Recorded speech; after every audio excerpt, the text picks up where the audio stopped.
Welcome everyone. Today we are meeting with Uma Subramanian. She held various leadership positions in different companies. She was in Microsoft for 20 years, and after that she went to a startup where she was managing a community of how many thousand people? 37,000 software engineers. 37,000 software engineers. It's a very big number, very impressive. That I would like to know later on, how did you build the community? And but today I want to focus our conversation on this new company, which is called Limitless Leaders. So I would like to know, why did you start this company and what is the story behind it? Sure. First of all, Rafat, thank you so much for inviting me to your podcast, and it's an honor to be here today. I just wanted to, go back almost a year now, and I was working at this tech startup after being at Microsoft for more than almost 20 years, and we had a management change. We started reporting to a new manager, and things started to shift a little bit, and I was trying to figure out, and adjust to the new management style. But within a few weeks, there was a meeting in which I felt completely, singled out, devalued, diminished, and disrespected.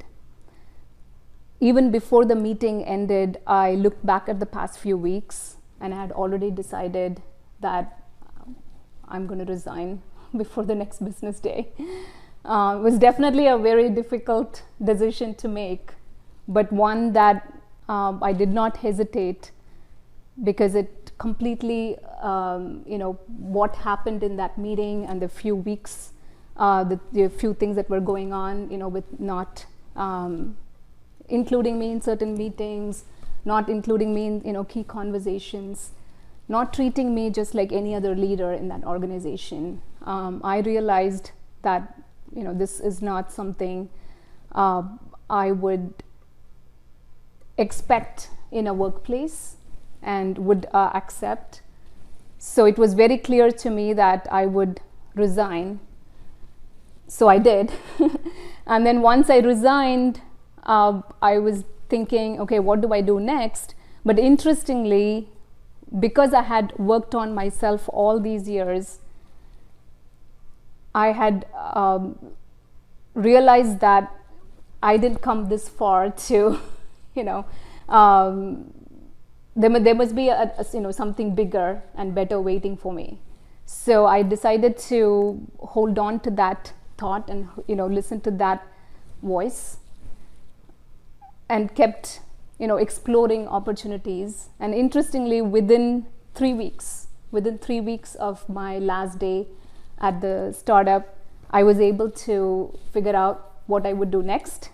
It is starting Limitless Leaders, where we help emerging women leaders in tech become confident and effective as leaders. Nice. So is this thought was there with you all this time when you were working in different companies, that one day you will start your business and you will teach people leadership? Not at all. Not at all. Mm-hmm. I was always focused on doing my job really well. Mm-hmm. So striving for excellence was my thing, constantly improving myself and becoming a better version of myself. That's really what I was always going after. It was never about positions or titles or even like starting a business. Right. In fact, with the business, I come from a childhood where we had a negative experience with business. Mm-hmm. So definitely, like, starting a business would not have been in the in the possibilities at all for me. But when this happened, when this incident happened, I don't know, it just somehow made it very clear to me that I realized my own self-worth and how much work that I had done to come to that point. Mm-hmm. And to really believe in myself and become like limitless and really feel unstoppable. Mm-hmm. And I realized I want to help other women feel that too, and right. get that power as well, because each and every one of us, I 100% believe that we are limitless. Mm-hmm.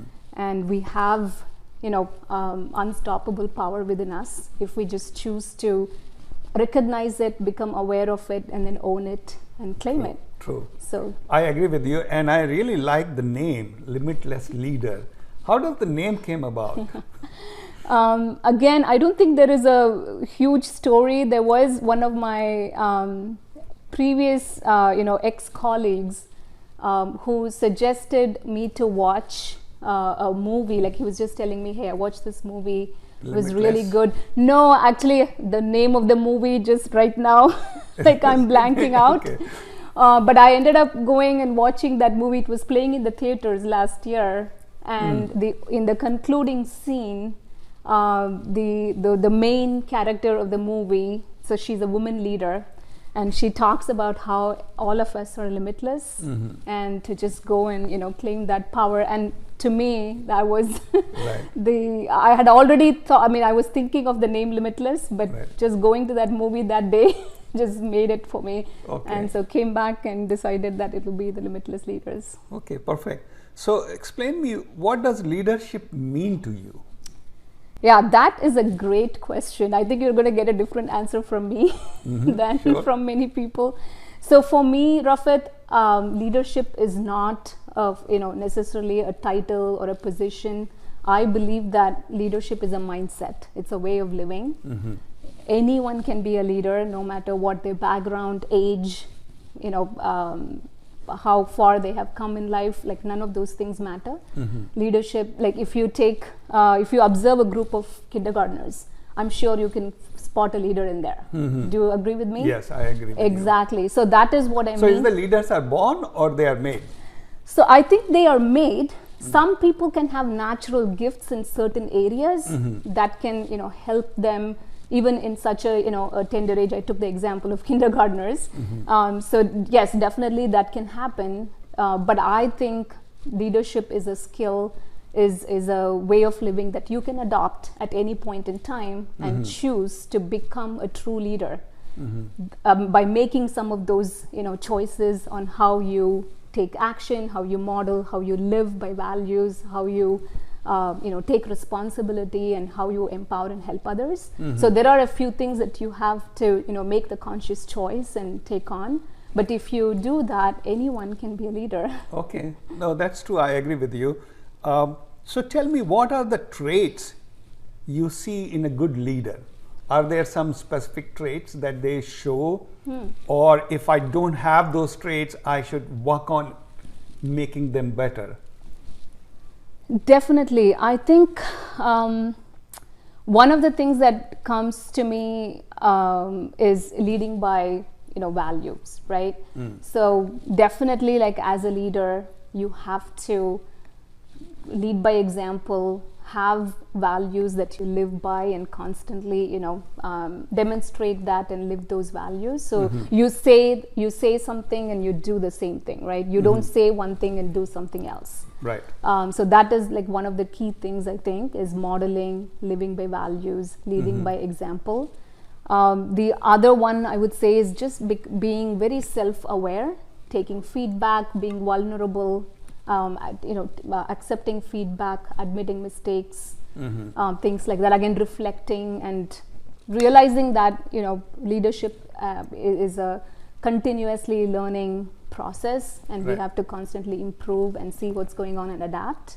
And the third would be that you have a learner and growth mindset. Right? Growth mindset, that's true. I 100% agree with that. Growth mindset and the self-awareness, these are one of the two most important things I believe you to have to become a great leader.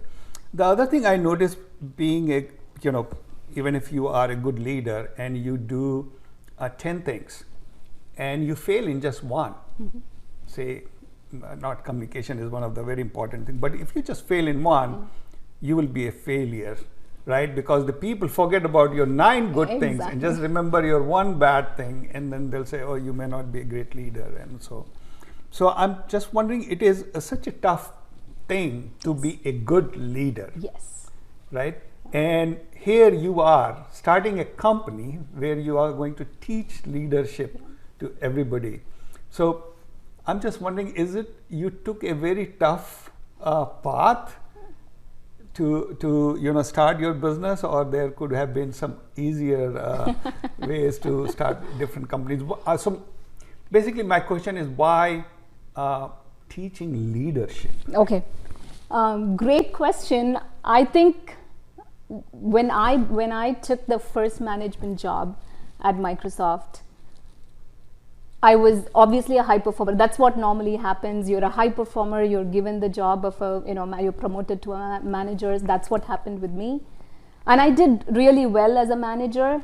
But there was also some aspects which I was struggling with as a new manager. There was this one direct report that really found it difficult for him to accept me as his leader or manager. So he would challenge me in meetings, and then lots of things like that happened for me with one particular individual.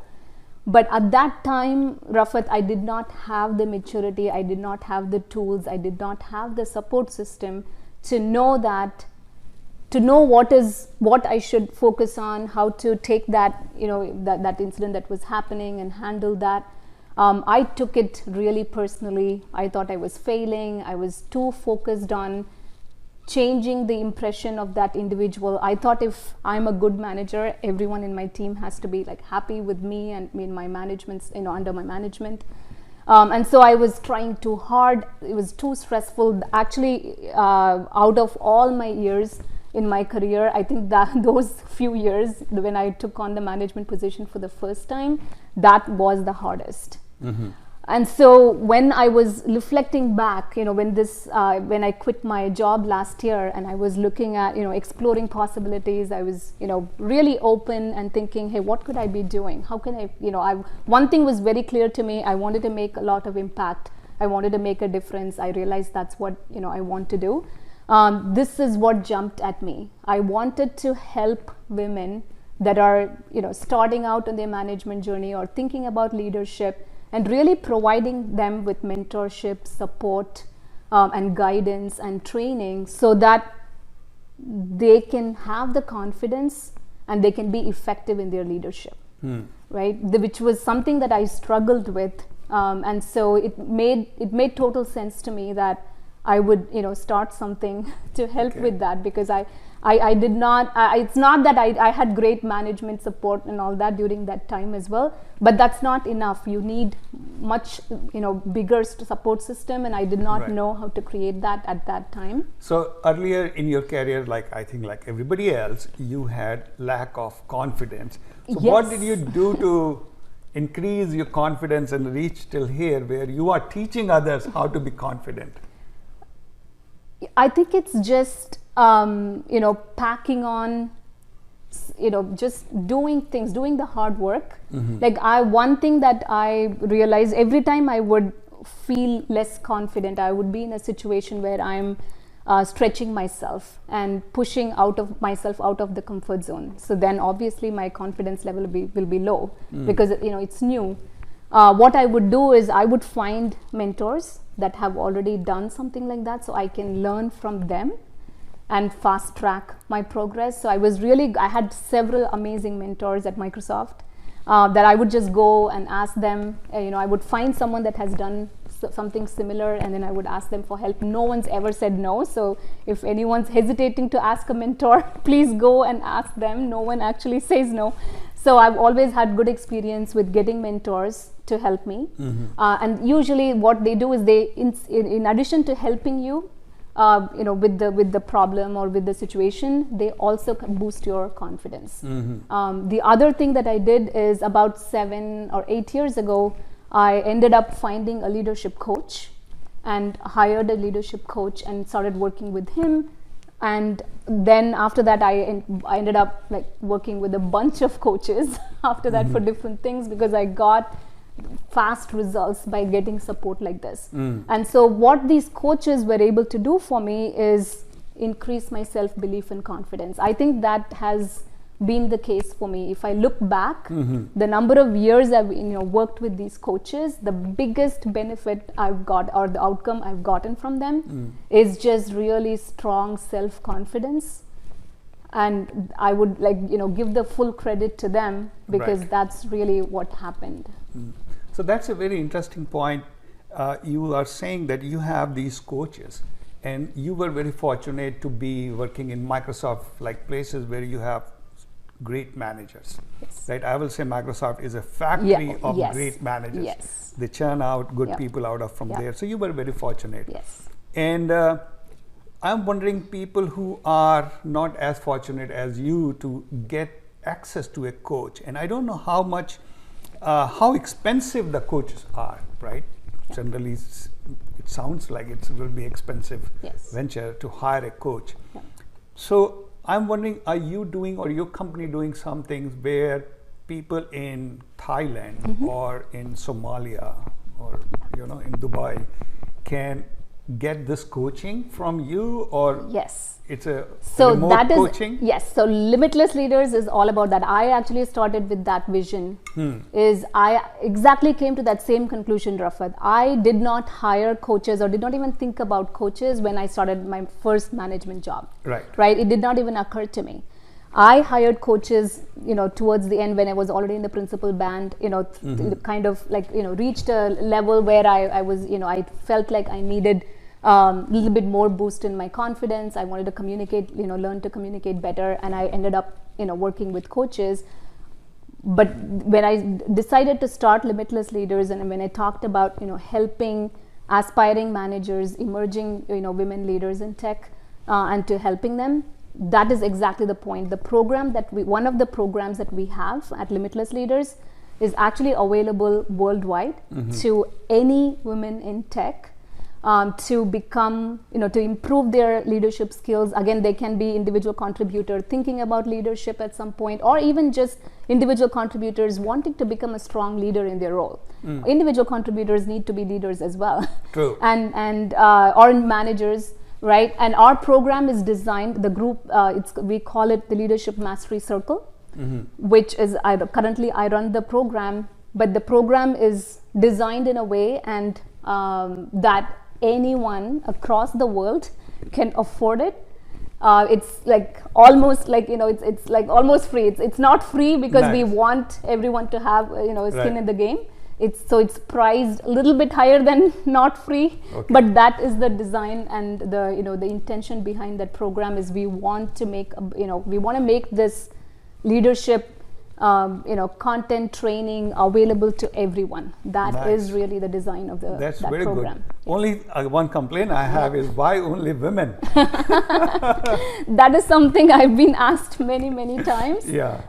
In fact, we have our vision is to actually at some point open a community for men as well. Okay. But right now we've decided to start with women, just so we can figure it all out. And yeah, definitely our plan, long-term vision is to scale to men and women. Okay. Yes. Because while coming here, while driving, I was just thinking and reflecting on my career, and it's very interesting thing came out that if I see in tech, women in tech, it's very small percentage, right? Even if I put a job, maybe 2-3% people will be women applying for the job.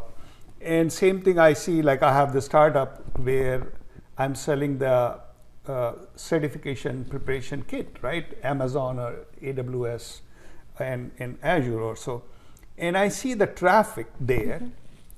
It's like 98% people are men. But when I look at my career, 80% of my managers were women. Oh, really? Yeah. Oh, I had the opposite. Even in Kuwait, where the society is very different, all my managers were women. Oh, wow. Okay. In Microsoft, I'm telling you, like 80% of my managers were women. Even in the last job I had, all women around. And so it seems like women have even low participation percentage-wise. But when you see in the leadership band, there are more women somehow. I see that. At least it's my sample of one. Yes, maybe, because I have the opposite. Like, oh, really? I am only, like mostly, I think when I started my career, I had some women managers for a brief period of time, and then it's been only men. Maybe I was the lucky one. So tell me, this question often comes around. What's the difference between a good manager and a good leader? Or is there even a difference? to me, management is like a function. It's a role, right? So if you are managing people or processes, you're a manager, and the goal is to, get results. For a manager, it's more like, you have goals and you want to accomplish them. So if you're a good manager and doing that management function, you want to manage people, you want to manage processes, you want to manage projects and get results. So being a good manager to me is that a person that can do that. Now a leader can also be a manager and can do that. But I feel like a leader, on the other hand, is a little bit a broader concept. And it's more like, as I said, it's more like, someone that can set up, big visions, craft big visions, articulate that vision and really inspire and influence team members, rally them up against that, a big vision, and get things done, motivate people, develop people. So there is a lot more that goes on when you're a leader, right? Where you're empowering people, it's more than just, hey, manage this project or, set of goals and deliver results with people. Whereas this is, you are able to see things that others are not seeing yet. And then you take that, make it a shared vision by, getting people, collaborating with people, getting them rallied up, getting them take ownership of the vision, and then translating that vision into then, actual results and getting things done. So to me, the leadership is a much broader concept where you're influencing and inspiring people, growing people. Okay. So when you were talking about the differences between leader and manager, two names keep coming in my mind. One is Steve Ballmer. I feel he was a great manager. He made this company, small company, Microsoft, such a big. But Satya Nadella seen as a leader. He really transformed. He turned the ship around. Yes. So I think that can be a difference between a good manager and a leader. So if I'm a good manager, give me 1 or 2 tips I can do tomorrow to become a good leader from a good manager. First and foremost, lead with love. I know the leading with love concept is, to me, that's like, that's home for me. I believe in, caring for people. Just, starting with that, I think that's like the first thing that I would say is listen to your people, walk around, if you're working in an office, go meet the people or reach out to them, ask them how they're doing and listen to them and help them grow and reach their full potential, making sure that everything that they're doing aligns with the organization's goals. But that would be the first thing. Did you say 2 things? What are the 2 things? Okay. Some tips so I can become a great leader. When you said about love, the thing was jumping in me was tough love. Yes. So I'm a believer of tough love, and that's why I think it backfires with a lot of people with whom I interact, even with my kids and my friends. I believe in tough love because I think the real word is tough anyway.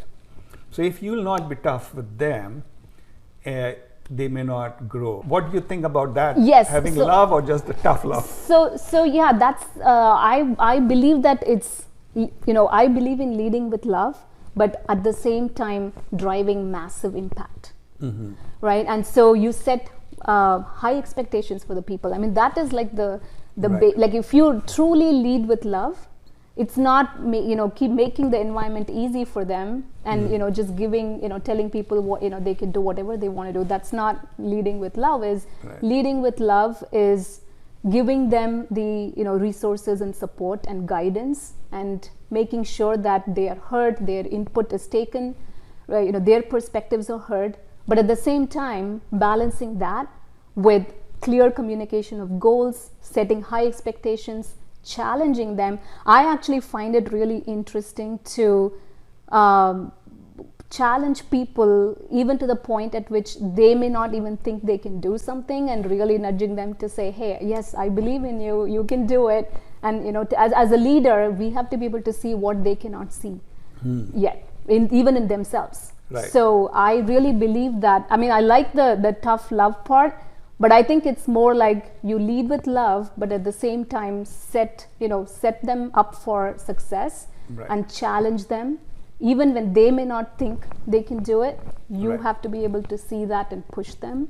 I've had a couple of instances like that, at both Microsoft and the startup where I worked, where I had these high performers suddenly, not doing their best, and I was able to spot that. And then I, reached out to them one-on-one, had that conversation, and just asked them, hey, I know, I've seen your work.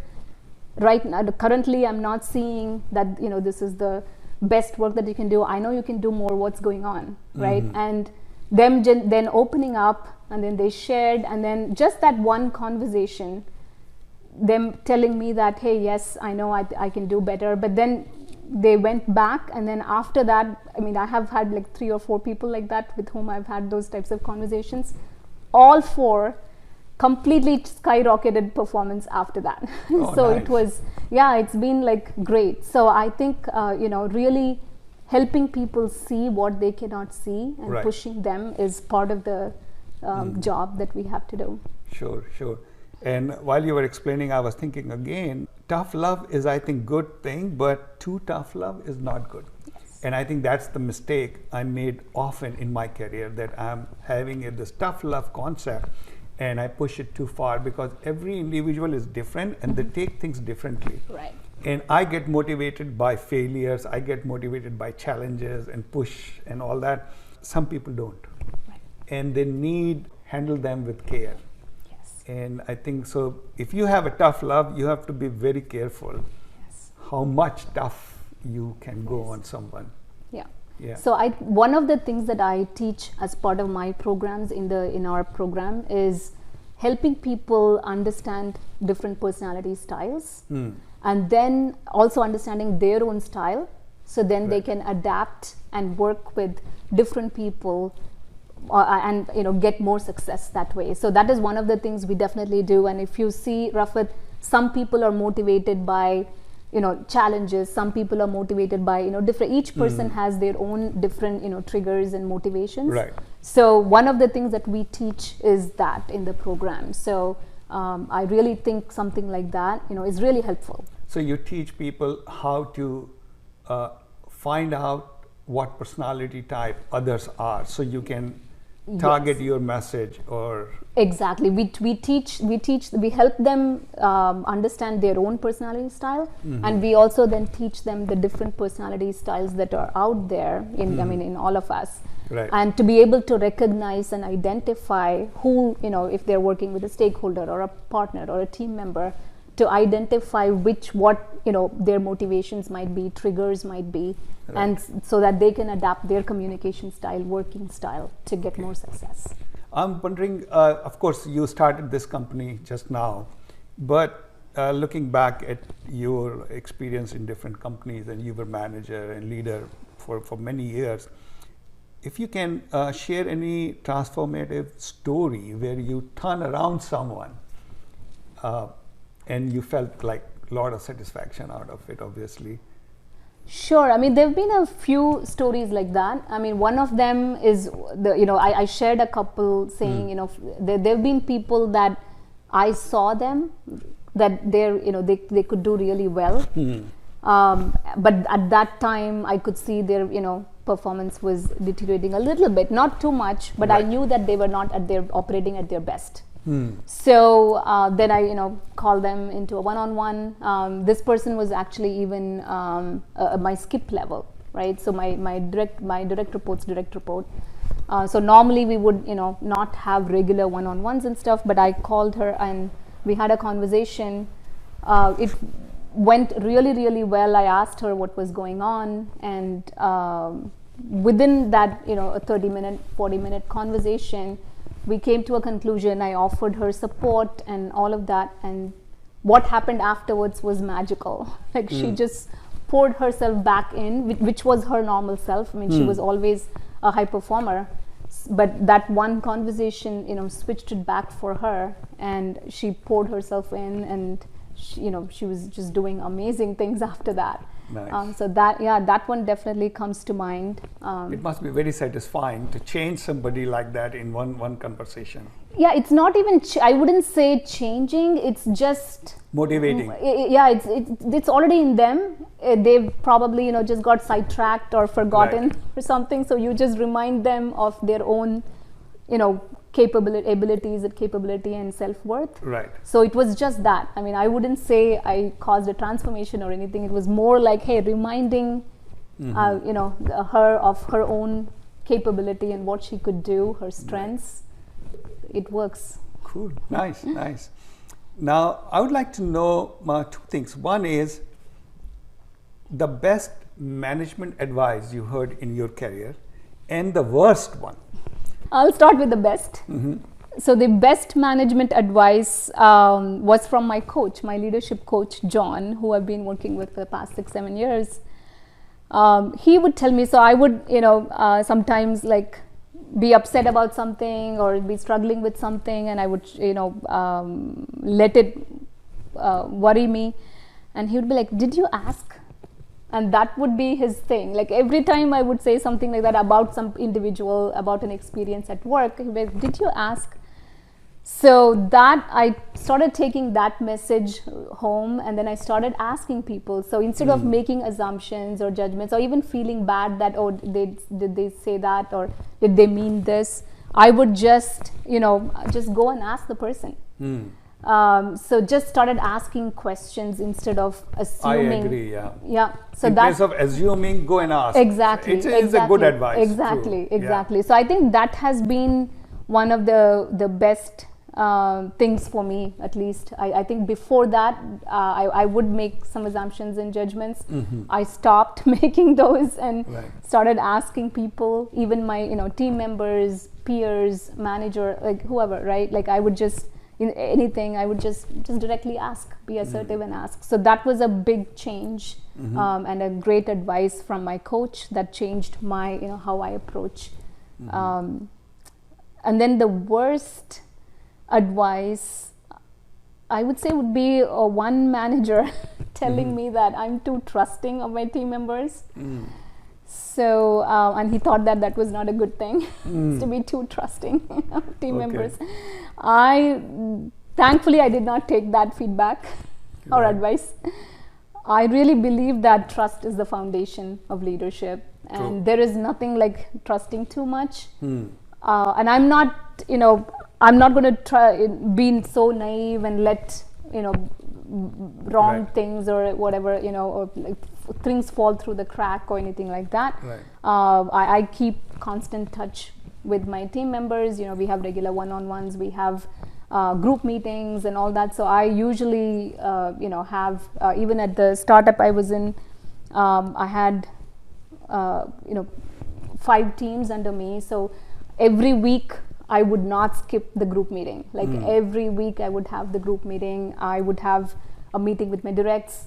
So those are not things I would, take it lightly, but I do like to give that trust as a default. My default is to trust people. And I don't, would never change that. I agree. Because I do think like when you trust people, that's magic that happens. Exactly. Yes, exactly. Yes, I agree with you.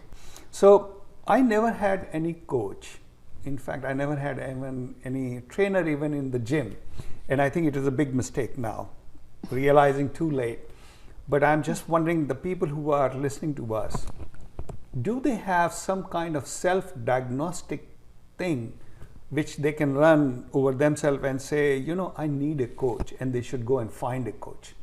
I'm just wondering, because there are a lot of people like me sitting and knowing that I have a lot of shortcomings, but never approached any coach. So is there a self-diagnostic which says, you need a coach, go get one? So this answer is going to shock you and maybe our viewers, but I'm going to say everyone can benefit from having a coach. I honestly believe that. It's not necessarily just for overcoming shortcomings. It's also to fast track your progress. I actually think I've been able to fast track from, like when I started to, every year challenging myself, thinking big, taking on big visions. All that has happened very easily and with less effort and less stress because of surrounding myself with mentors and coaches. Nice. So I really think I don't think we need to run a self-diagnostic tool. Maybe the self-diagnostic tool can help with identifying where the shortcomings are, and usually if you go to a coach, they will have those tools where they will, the first few sessions, they're going to figure out where you need help and all that. So I think that even the coaches can help with that. Right. But for people, my advice would be that, no matter where you are, try to get help from a good coach. Because either they can, if you have shortcomings, blind spots, they can help you uncover that. If you're, if you need more self-belief and confidence, they can help boost that. And if you're already doing great, then they can just, supercharge you. It's really helped me with my well-being as well. Really, that's another huge benefit that I get. I mean, they are not psychologists or psychiatrists, they are not counselors, but just having that coach, because they provide a safe space and they listen, right? Okay. And they are trusted, and they're, that they're not going to judge you or assume negatively about you. They're very positive usually. So in that environment, you feel safe, and just having that non-judgmental, trustworthy person to share your struggles and whatever, that's super helpful. True. Yeah, no, I agree 100% with this, that everybody needs a coach or a mentor. And it's not necessarily that you have to have a professional coach as such. Yeah.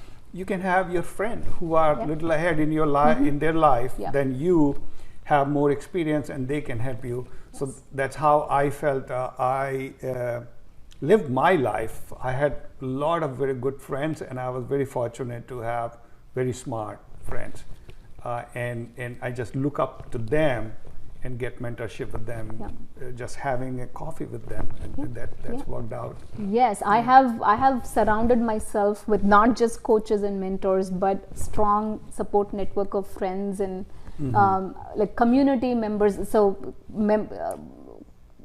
places where I am part of a community, I make friends, and then we just become accountability buddies.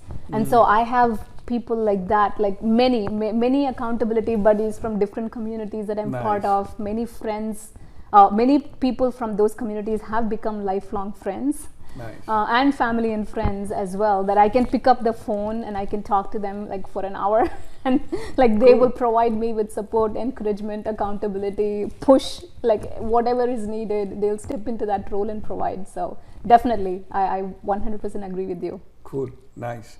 And last, I would like to know who shaped you mostly, if you have anyone's example. Of course, you talked about your coaches, but when you were growing up, there was any books you read which shaped you, or people around you, if you can talk about them and give us some books which made a big impact on you. Yeah, it's a great question. I'm glad you asked, because I was, I think, 17 or 18 when I picked up a book, the Think and Grow Rich by Napoleon Hill. Before that, I used to read fiction, Jeffrey Archer, Sidney Sheldon. You would, starting from, even when you saw me, if you had seen me when I was 5, you would see me with a book and a pencil. Nice. That's how I would be. And by the time I was 17 or 18, I was reading fiction like crazy. And then I picked up this book from my dad's bookshelf, which was Think and Grow Rich by Napoleon Hill. Changed my life. Completely changed my life. I did not read any fiction book after that. I have not touched fiction. I went into this crazy non-fiction and self-improvement type of journey from that point onwards, from that day.